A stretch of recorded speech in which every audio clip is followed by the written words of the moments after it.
Hello, friends. Welcome to episode 1111 of the Juicebox Podcast.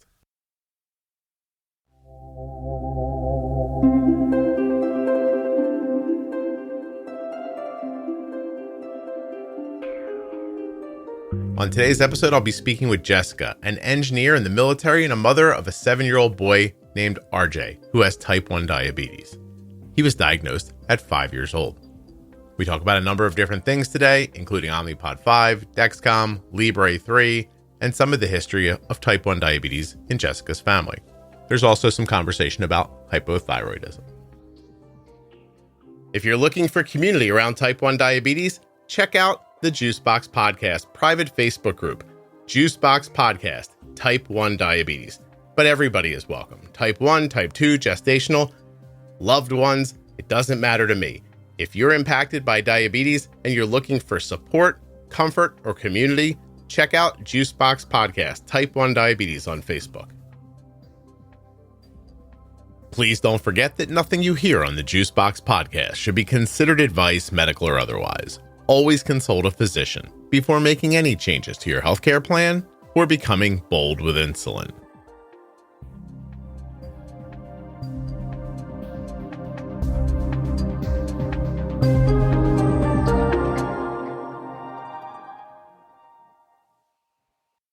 This episode of the Juicebox Podcast is sponsored by Touched by Type 1, touchedbytype1.org, and find them on Facebook and Instagram. Touched by Type 1 is an organization dedicated to helping people living with type 1 diabetes, and they have so many different programs that are doing just that. Check them out at touchedbytype1.org.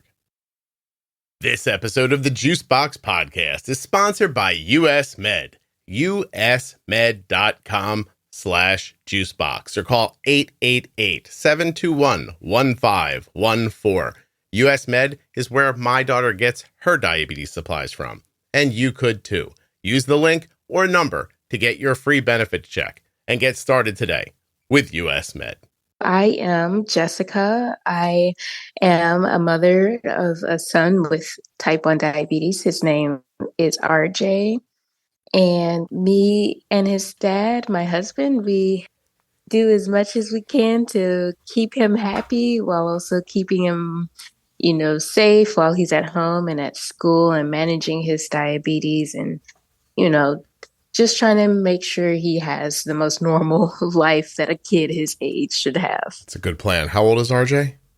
He is 7. 7. How old was he when he was diagnosed? He was 5 years old. 5. Okay. Do you or your husband or anybody in your family have type 1 diabetes?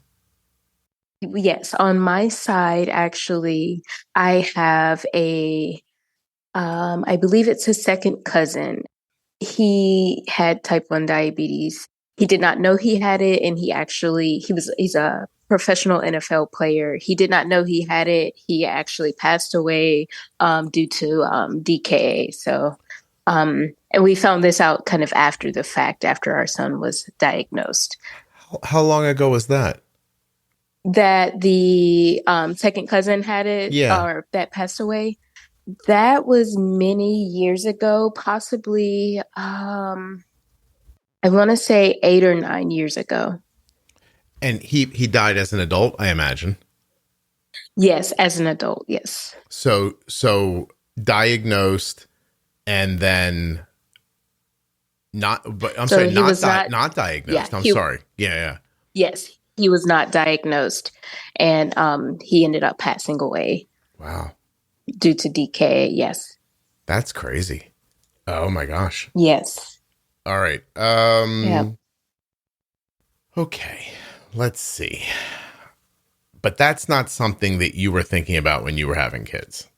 Not at all. Okay. I knew, and this happened before my son was even born. And so I didn't even kind of know at the time that he had even passed away because of that reason. I knew that my family had a history of type 2 diabetes and pre-diabetes, but not type 1. So when my son was diagnosed, I didn't even kind of know the difference between the two. So Okay. So talk about RJ's onset. What did you notice first, and how did you figure out that he had type 1? So his onset happened around COVID. We had just I'm in the military, so we had just what's called PCS. We had just had a change of duty station from California to Tucson, Arizona. And we're wrapped up in that transition. He's in daycare at the time. He was a young 5-year-old. He wasn't old enough to start school yet, due to how the school we had moved to, the district moved to, how they do the age difference or whatever. So he was obviously during COVID, you're looking out for symptoms of COVID during that time frame. So, he was tired and exhausted a lot, leading up to the diagnosis to him being in DKA. And so we thought that it was because of the temperatures that we were dealing with in Tucson. We had just came from the Bay Area in California, so very cool weather, to the complete opposite of triple digit heat and things like that. So we kind of thought that he was just really having a tough time adjusting to the temperatures, to the new weather and things like that. But yeah, he was, doing the classic wetting the bed at the time. And again, like that was, he had wet the bed and he came in our room in the middle of the night. And I said to my husband, he might have diabetes. I was like half asleep at the time. And, if days go on and, symptoms are still happening, to where his preschool teacher calls us and says, "Hey, RJ, he has not been eating today. He slept through recess," which is not like him whatsoever. Yeah. And I knew that too. So it was really his preschool teacher that had only been with him for a few months that made, just realize like something is really wrong. Jessica, overnight that night when he came to you, what made you say he might have diabetes? Like what triggered that in your mind? I knew I cannot remember where, and I might have just Googled it too, but it was just a distant memory of hearing extreme thirst and, bedwetting and exhaustion. I knew that was something, and I just said diabetes and, kind of rolled back over it and went to sleep, That's something. And like I said, yeah. Well, that's really something though, that it occurred to you like that. Exactly. So when the teacher reaches out to you, does that kind of put it all back together for you again? You're like, somebody else pointing it out and saying it? Not at the time, because like I said, it was during COVID, and I'm like, if it's not COVID, what can it be? Because that's like everyone's main focus at the time was like, and he's like, nah, he's not coughing, none of the classic symptoms of COVID. So I was able to quickly get him in to see his pediatrician. And I'm thinking, okay, like they have to know something. And so when they were, checking his vitals, and they checked his vitals, and they were doing the, the flashlight, the light in the eyes, movement. Yeah. And that's when one of the airmen he quickly leaves and goes to get the actual pediatrician. And so she does some, checking, and she's like, "You guys need to go straight to the to urgent care, or to the emergency room." Mm-hmm. So I'm like, okay. And that's when I'm like, okay, something's got to be like really wrong. Right. So like I said, we're new to the area. I'm trying to figure out like frantic. I at that point, I was having to carry him because he was so weak. Wow. Just was not able to walk like very quickly or even like much at all. Mm-hmm. So you get him to the hospital. I'm sorry, you get him to the hospital and he's in DKA, I imagine. I used to hate ordering my daughter's diabetes supplies. I never had a good experience and it was frustrating. But it hasn't been that way for a while, actually for about 3 years now, because that's how long we've been using US Med. usmed.com/juicebox or call 888-721-1511. US Med is the #1 distributor for Freestyle Libre systems nationwide. They are the #1 specialty distributor for Omnipod DASH, the #1 fastest growing tandem distributor nationwide, the #1 rated distributor in Dexcom customer satisfaction surveys. They have served over 1 million people with diabetes since 1996, and they always provide 90 days worth of supplies and fast and free shipping. US Med carries everything from insulin pumps and diabetes testing supplies to the latest CGMs like the Libre 3 and Dexcom G7. They accept Medicare nationwide and over 800 private insurers. Find out why US Med has an A+ rating with the Better Business Bureau at usmed.com/juicebox, or just call them at 888-721-1514. Get started right now, and you'll be getting your supplies the same way we do. What do they do for them? So at first we were at an ER that wasn't even part of a hospital. Like I said, I just was like, give me to the closest one. Mm-hmm. And so they did a finger stick after I was telling them the symptoms. And I guess the 1 meter they had, it wasn't even giving a number. It was like giving some error or high or something. And so that's when they started doing some blood work. And then that's when the doctor came in and was like, we suspect he has type 1 diabetes. And they were like, we need to get him, to a pediatric hospital, ICU as soon as possible. Are you frightened at that point? Do you recollect this family member who passed away? No, not even close. Okay. No. Yes, I'm frightened, and I'm just thinking that this could be tied to the type 2 diabetes that's in our family. I see. So my grandmother had issues with, diabetes, and I think an uncle did and stuff like that. So that's kind of still in the back of my mind. Right. You and your husband are together at that moment? The three of you at the hospital?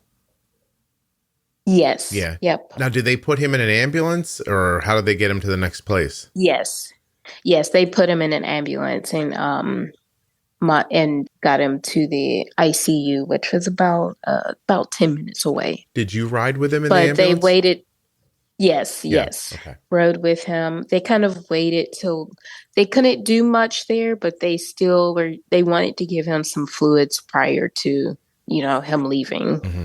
Wow. So that he could make the trip. That's amazing. Well, obviously he's okay now, which is terrific. How long was he in the hospital for?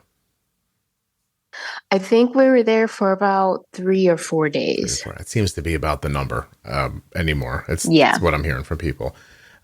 What do you leave with as far as management ideas go?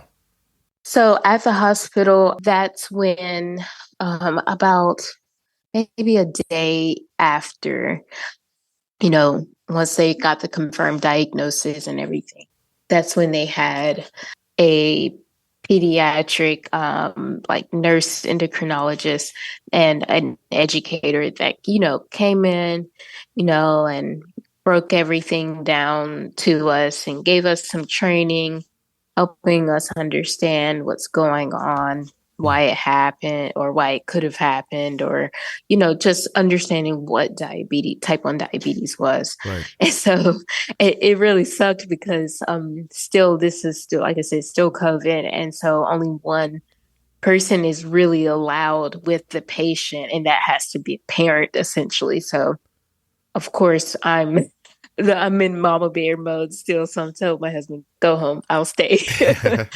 And so pretty much I'm completely sleep deprived because I haven't slept, machines and beeping is keeping us up and things like that. So I was trying to process it as much as I could, but sure. I was really getting so frustrated because I could not process anything just because my brain was not working at all. So, mm-hmm.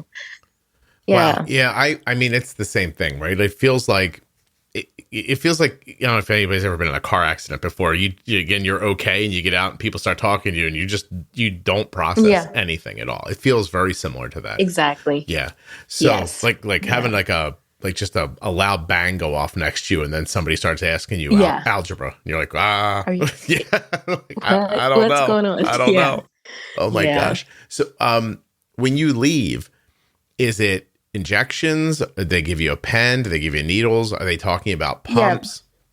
They told us eventually, we would, hopefully be able to get on a pump. But yeah, we were given, the meters, the insulin pens and things like that. They were able to give that to us from the hospital because our insurance was not going to be able to kick in to start paying for it. Mm-hmm. And I guess they kind of anticipated that. So yeah, the pens, the pen needles, things like that. And, we're giving him the Lantus and then the Humalog. How did he handle everything? I mean, he's young, but was it like, what was his reactions? He was confused. He was like, what is going on? Like, what do you mean? I have to get, all these finger pokes and the shots and things like that. And at that time, we weren't even prepared to answer that question. We couldn't even. Yeah, you didn't know. We didn't know, like, why is this happening? Right, right. Like. So, I mean, he handled it as well as any, 5-year-old at the time could. So he handled it a lot better than what I could have. Well, how long does it take you before you feel like you understand what you're doing, even a little bit? Like, when's the first time you remember thinking like, oh, I might have this? Oh, wow. Right. Maybe it hasn't happened, which would be completely valid, by the way. Yeah. It's definitely not 100%, but, and it sucks because I think I had to leave for work to go to a school that I was scheduled for like a few months later. Mm-hmm. So, I mean, we were blessed to have, even before this happened, my in-laws were planning to, they lived in Alaska at the time. And so they were ready to leave Alaska and come down to the lower 48 to, find somewhere else to move. Yeah. So they actually came and lived with us. So while I was at the school, like they were helping my husband, with everything. And so. Oh, that's terrific. Yeah. It kind of eased the transition to have more people around. More hands to help. Yes, exactly. But yeah, I feel like maybe a year or so. I think once he was able to get on the pump and on a CGM, I think some months after is when we were like, okay, he's reacting this way to X, Y, and Z, or he's reacting this way to this food and stuff like that. So it took a while, maybe about a month, and better than you learn something every day. Yeah, no kidding. Jeez. It's like a nonstop, like, that's interesting. That's different. I should probably remember that. Yeah. It's I just thought the point you made earlier, Jessica, about people are telling you things at the hospital, but you can't process them. I don't know that we talk about that enough, that you're being given really important information and you're not really filing it away in a way that you can access it later. Not at all. Yeah. Yeah. And I am like, I'm a numbers, I'm an engineer, like that's what I do for my job. And so it was really frustrating me because I'm like, I know this is important. Yeah. And even if it's like my job, like I know it's important, but I was getting even more frustrated because I'm like, when I leave here, I'm not going to feel like I'm not going to know what to do. Like, cause I'm just not, what you're saying is so important, but I'm just not grasping it. Mm-hmm. So I was getting really frustrated with myself and things like that. So plus, if your mind works that way, then you want 1 + 2 to equal 3. And exactly. And then that's not happening either. So you're like, well, so there are rules. Diabetes is the complete opposite. There are rules, but the rules don't end the same way each time. That's hard. Exactly. I've been taught this while under fire. So I'm not really remembering anything. And then plus, the longer you get away from diagnosis, the more you start to realize that even the things you were being told back then were very elementary to begin with. Exactly. So, Very. and Yes. you think you're missing out on like the holy grail. Like they've told you the secret to Yeah. everything and you forgot it. And Exactly. the whole situation is back S-word, I think somebody would say. Yeah. Yeah. And I do get that that's why they want to like bring you back and tell you more later. But just there's something about the process. Good. And even I think his clinic, I mean, no fault to them, but even his clinic that we ended up going with through the hospital, even then we are coming back, like, I think maybe a few days later, and we're still sleep deprived. Exactly. Because, you're doing the finger sticks in the middle of the night and you're treating the lows, or you're giving bolus for the highs and stuff. So. And you're sad, and all the psychological stuff is magnified. There's so everybody feels guilty. Like, I'm sure your husband's like, oh, I wonder if this is coming from my side of the family. You're thinking the same thing. It's exactly. It's a lot. The only real answer to all of this is time. That it's time and good information. That's it. It's the whole thing, really. Did you ever figure out, or did you ever look, were there other autoimmune issues in either side of your family? My mom has an autoimmune disease, and then for me and her, it's not the typical it's just sickle cell trait for me and my mom, and I get anemic, she's anemic, and things like that. But that's really the only thing I can how do you think of. Jessica, how do you handle your anemia? With oral, or do you get infusions? So it's not bad. It only gets bad during, and I can't even pinpoint it.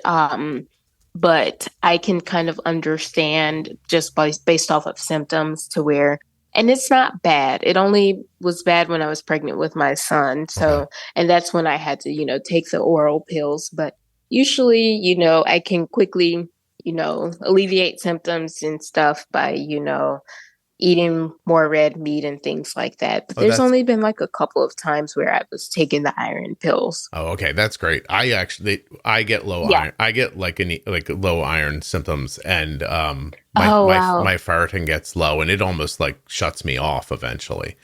So, it's crazy. Arden, my son, I think everybody in the house is taking some sort of an iron supplement like a couple times a week, just to try to stay ahead of it. Yeah. Exactly. And how about for your husband? Anything for him, his side of the family? No.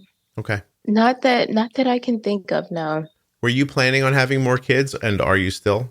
At the time beforehand, we were considering it, but now we're not. And it's not fully because of diabetes, that type 1 that my son has. Is I think that obviously when the diagnosis happened, we definitely put those types of talks on pause, because we're like, we need to figure this out first and figure out our new life. And then, time passes, and and we were like, I think we're fine. We've always wanted to adopt a child.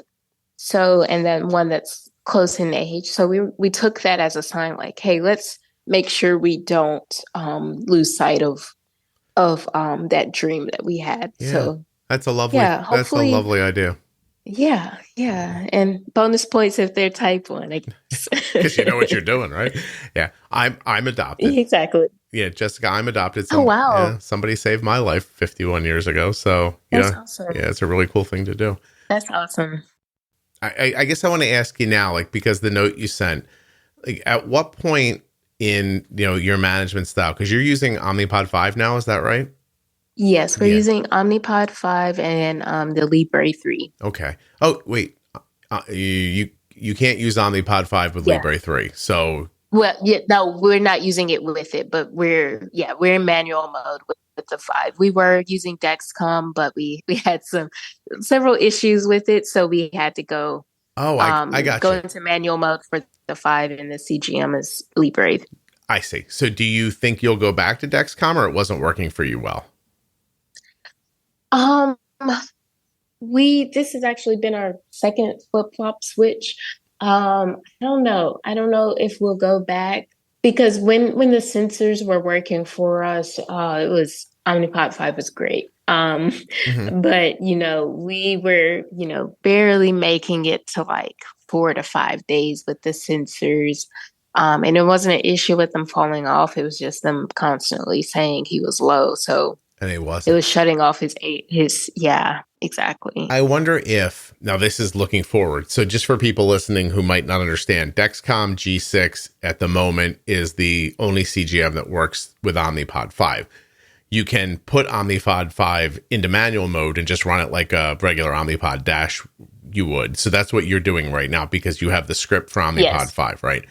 I wonder if, Yeah. I do wonder if when Dexcom G7 pairs with Omnipod 5 in the future, which I assume it will sooner than later, I wonder if that's not the time to try, because if Libre is working for you, but the G6 wasn't, I wonder if the G7 would because of the different insertion angle and other things. Possible. Yeah. Yeah. Yeah, we would definitely try it. Right now we're paying out of pocket for the Libres because they're kind of very inexpensive right Mhm. now. And so we're just waiting for hopefully the G7 being integrated, and then we'll just Look at it again. be able to, once that happens, quickly switch the script over to that. So You have a unique perspective though, Jessica, because you have you've done it manually with shots. And then yes. while you were doing injections, did you get a CGM first? No, No. we were still, I think we got them all around the same time. So we got Dexcom as well. So what's the difference between manually handling things with injections, an automated system like Omnipod 5, and a pump that doesn't have automation? Like, what have your experiences been, the differences and maybe the pluses and minuses? So obviously a newly 5 or 6 year old is not going to be okay with the constant shots. So that helped out a lot, being on the pump for my son. And then him going back to his preschool, it helped as well because the paraprofessional was able to just quickly, look at the Dexcom numbers and then look at the pump and, just quickly push some buttons and give them insulin. So it's so funny. She would come outside while they were on the park and you know check to get in range and everything, and his friends would stop playing and they'd all go over and huddle around the parapro, and they were like, RJ, you got to get your blood checked. So they would, and then they made sure he wasn't left alone, like didn't that they all stopped playing so that he could make sure he was good to go. So, and then I think now, obviously, like I said, the integration with the CGM and the pump was amazing. When we left that integration and went back to the manual mode, I listened to, I think, 2 of your podcasts about essentially figuring out what that basal rate should be and how to make adjustments. So I did that all on my own. Didn't work with his endocrinologist on that, not because they weren't capable. It was just I knew I was going to be able to do it much quicker. And like I said, I'm a numbers person. I love looking at data, and I was just able to just look at those graphs and understand based off of, what you were saying and just some other information that I knew I was able to make those adjustments. So you got his basal set, his insulin to carb ratio, his sensitivity all together just through the podcast and understanding it on your own. Yeah. Wow. Yeah. So I didn't really change too much with the sensitivity, but I think I might have changed the carb, but it was mostly that basal rate and kind of understanding, oh, there's different times of day based off of what he's doing that it needs to be, either increased or throttled back. And then taking it day by day, like, okay, this is how he reacted, to this time of day because he's having lunch at this time. So yeah, Good for you. it's been interesting. Yeah, no, listen, the truth is that digging in like that is the way you get that bigger, broader understanding. And in the future, things are going to happen, and you're going to see, like, you'll just shift with it. You'll be like, oh, I see this. Mm-hmm, like, there's like this morning, even Arden and I got up this morning. She's home from college right now. It's her break. And so it's cool. She's here. But like, it was time, like we went to the doctor's, she went to the doctor last week, and it's time for her like blood draw, so I needed one too. So we went together. We got up this morning fasting, and we went to get a blood draw. And I looked at her blood sugar, and I was like, hey, like, the algorithm's not having a lot of luck moving you off this like 130. And I said, and I was like, let's just do an override. So she's using a loop. We just pushed her loop up to like 150%. So basically it increases the power of the algorithm and her basal and stuff like that. And we'll do that until it's not, until it doesn't need it anymore. But without all the knowledge that's in your head, what ends up happening is you go, I don't know, like, it's high all day. And I don't know, you're like, bumfuzzled, you're like, I don't know what to do. Yeah. But so I love that you dove into it to understand it on your own. It's really cool. Yes. What kind of outcomes is he having right now? What are your goals and what are you hitting? Can you say the first part? It kind of cut out a little I'm bit. So sorry. I was wondering how his outcomes are. Like, what are your ranges that you shoot for, A1Cs, all that stuff? Yeah. Yeah, so he was consistently in a good range, around the 6.0, 6.5 A1C. And then, like I said, when we were having the issues with the Dexcom and stuff, it went up to about 7.4. And so obviously I took that to heart. So I was like, nope, we're changing something. So that's when we went back and we went into manual and everything.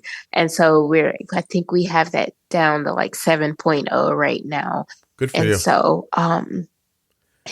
Yeah. And so, his range. So we don't have it as tight, because any type of kind of activity, physical activity, he reacts very quickly, as far as like a lot of times his blood sugar dropping. And he was also running track for a while. So that was awesome, just seeing him, overcoming diabetes and kind of still being able to do like a physical activity is so taxing. So we try to have him around. Can you hold on 1 second? Yeah, okay? do your thing. Okay, I'm sorry. No, don't be sorry. Jessica's at work doing this. A lot of information here, but I always throw this one in here for the beginning. That's so cool. She's in a meeting. I bet it's her turn to talk. Can you hear me? Yeah. Was it your turn to talk in the meeting? What just happened? No, I was making sure that no one was trying to. I was like, wow. Like, how old are you? I am 32. I was like, younger people are like, I could probably make a podcast while I'm in a meeting. That's fantastic. Yeah. Oh my gosh, it's terrible. That's hilarious. And I thought it was going to be one of those meetings that, don't have to really pay too much attention to it. And I was like, oh, wait. Oh, this, I need to make sure. I think he's saying something important. Yeah. Boy, everybody hearing that should think, oh, we have too many meetings. Exactly. Exactly. Oh, that's hilarious. Well, okay. So you're at about a 7 now. Your range is a little loose because his activity is making him drop. Was that as big of a problem on Omnipod 5? Or was it catching lows from activity and stuff like that for you? Oh, yes, it was. It was doing really good. He was in when he would have breaks from school or in summer camp, it was doing really well with catching those lows, especially at night. we would get some amazing sleep. Yeah. No kidding, right? Oh. Because we're not having, to wake up to treat lows and stuff like that. So Mhm. even right now, like, that's the drawback right now of us being in manual is we're having those lows and stuff like that. So Yeah. it's getting better though. Do you have any idea, like, did you reach out to Dexcom about the sensors not lasting for you? Yes, we did. And, we were, one trainer, I believe, had called, and it was pretty much all this stuff that, we had been told, or the regulation or the guidelines that they set. And it was things we were already doing. Yeah. My biggest, like, what I think might be is because he's very lean and he has very little body fat on him. Mm-hmm. So that's just my only theory as to why it's just did not work for him. So did you ever really lean on making sure he was hydrated? Yes. Yeah. Yep. He was very hydrated. He was drinking lots of water. Mm-hmm. Very hydrated. It really does suck that, I mean, it's just what it is, right? It's technology. Yeah. But maybe he puts on 10 more pounds or something. It might help. Yeah. Yeah, no kidding. How much does he weigh at 7 years old? He is on the lighter end. He's about 52, 53 pounds, and he's short too. So he literally eats, and it completely leaves his body. Do you ever have his thyroid checked? Yes, his thyroid numbers have, and because his doctor, he also looked at that too. Mm-hmm. That came back normal. So, do you remember his TSH level by any chance? I can look that up real quick on my chart. His most recent one. Yeah, would you? Just because they'll call in range, a pretty wide range, and if he's having symptoms of thyroid issues, the medication helps a lot. I'm not saying this is happening, but it's so worth looking if you have a second. Yeah. Okay. Let me look right now. Take it out. Yeah. Is that okay? Go ahead. Okay. Yeah, please. So his TSH from October of last year was 3.850. Jessica, that's too high. Yes. He needs a really? He needs the thyroid replacement. He does. Okay. That's it. I'm going to send you a link, okay, when we're done. Okay. To an episode with an endocrinologist who's going to explain everything about thyroid to you. Okay. And he is going to start taking that thyroid replacement, and you are going to see his blood sugars be easier to manage. If he's experiencing any tiredness, you're going to see it go away. And I want to tell you that my daughter was the smallest person in her school. And then she was diagnosed with hypothyroidism, and she's 5'7" now as a 19-year-old. Oh, wow. So it is absolutely can get in the way of growth and weight gain and all that stuff. So I'm going to tell you that my doctor would medicate probably anything over about a 2.1 that came with symptoms. And, really? And most doctors are going to just say, "Oh, that's in range." But if you that's have, exactly what it says. Yeah. So you have. So go ahead. One question. So he had just another data point. So he had his recent one that was in May, and that one was 1.270. Oh, that's interesting. So maybe it's swinging around a little bit right now. Okay. So this could be. So could that be that there's still an issue? It could be the indication of things are coming. That it got high and then it bounced low, because right now he's the 1 point whatever is a great number. Yes. But even at that being how many months old now, the last one? The last one was in October. Was the October last year. The 3 one or the one that started? The October one was the 3. Yeah. I mean, I would draw that right away again. If he was over 2.1, I'd ask for medication. Another one. Okay. Yeah. Episode 413 is called Thyroid Disease Explained. It's with a doctor named Addie Benito. She's terrific. Okay. And there's an entire thyroid series explaining all of it. You can find the series at juiceboxpodcast.com. You go up to the top and click on defining thyroid, and you'll see them all right there. Okay. Yeah. Yeah, that's good. Yeah, because that is something which made him kind of do a more in-depth blood draw at his most recent appointment because, he is having the weight issues and things like that. Yeah, so the issue ends up becoming that most doctors will like not ignore the number, but they'll under 4, they're going to be like, I don't know. And then they're going to wait for like real, like physical issues to pop up. Exactly. And then and there's no need for that. Like if this is what's happening, listen, everybody in my family has a thyroid problem. Okay.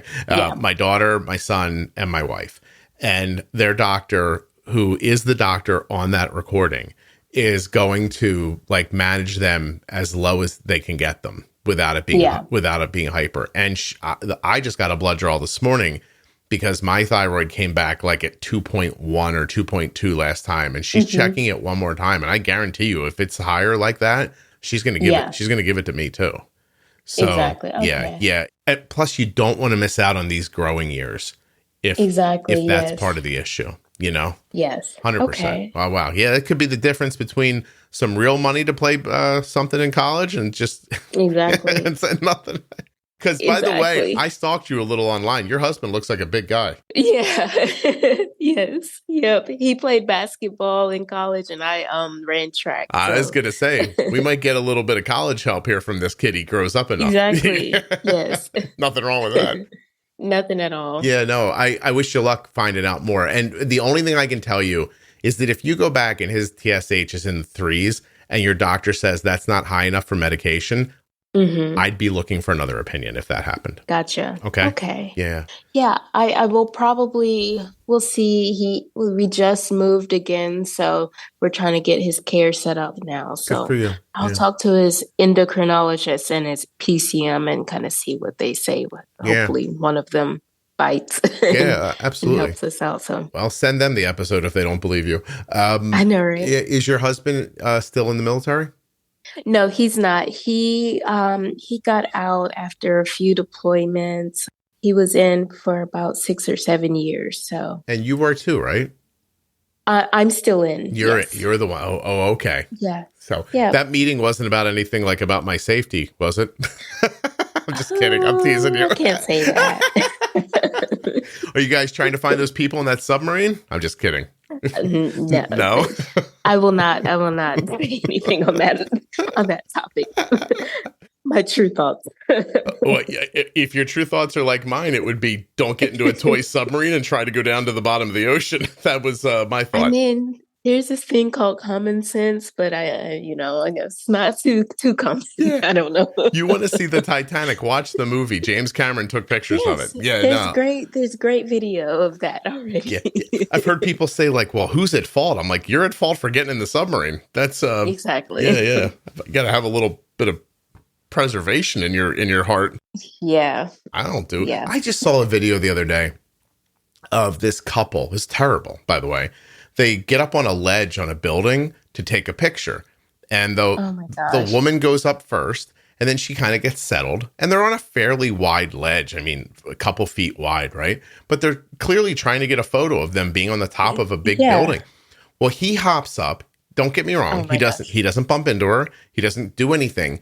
Her just natural reaction was to make space for him. And she shuffled her butt and fell right off the building. And I thought, like, for a picture, 3 days from now, no one's going to remember. So you can get some likes on Instagram. She's gone. You know, crazy. I'm like, what do you? What? And you, by the way, you're a billionaire. Don't go under the water. If I was a billionaire, Jessica, I'd wrap myself in 9 times of bubble wrap, and that's how I'd go outside. It'd be bulletproof bubble wrap. I'd be outside like the Marshmallow Man from Ghostbusters. Yes. Please don't let anything happen to me. I got $2 billion. Exactly. I don't understand. Okay.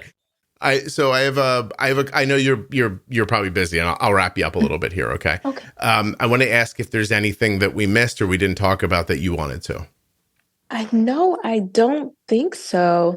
I just really love, the community that you've built. And then there's so many other ones, like I mostly through Facebook, but things like this, like it helps well, just that group think, it just really, helps so many people just get through, day by day because, I'm just like, I wonder if there's any other, and I'm sure there is like forums like this for other, diseases, but like, I don't know what I would, do without this wealth of information. I'm very happy that it helps So you. I'm thankful. Oh, I'm grateful that it's helping you. And I hope you never find out if there are other forums for other diseases. I hope you, I know, right? never have to find that out. Yeah. This is the most I can take. Jessica's like, I'm at the end of my rope already. Yes. If it makes you feel better, we were going to have 3 kids. And after Arden got diabetes, you're like, okay, I think 2 is enough. So yeah. It's a lot. Yeah. No, it really is. Yeah.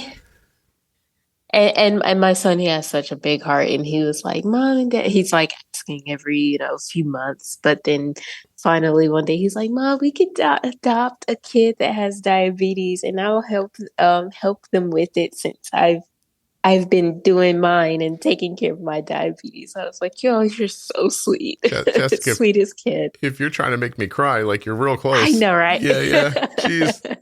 Tell me that at the end. Oh, that's really something. Okay. All right. Well, listen, you go back out and find out why those Chinese weather balloons were over Wisconsin or whatever it is you're supposed to be doing. And, I know, right? My God, Jessica, you're cracking me up. Oh my gosh.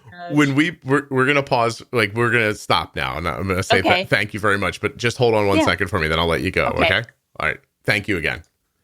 All right.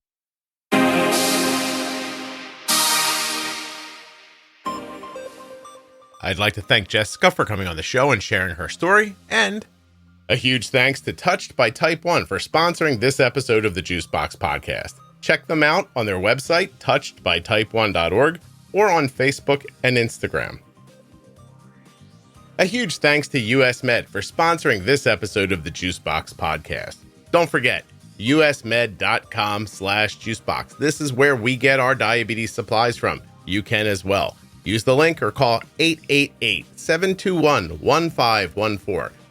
Use the link or call the number, get your free benefits check so that you can start getting your diabetes supplies the way we do from US Med.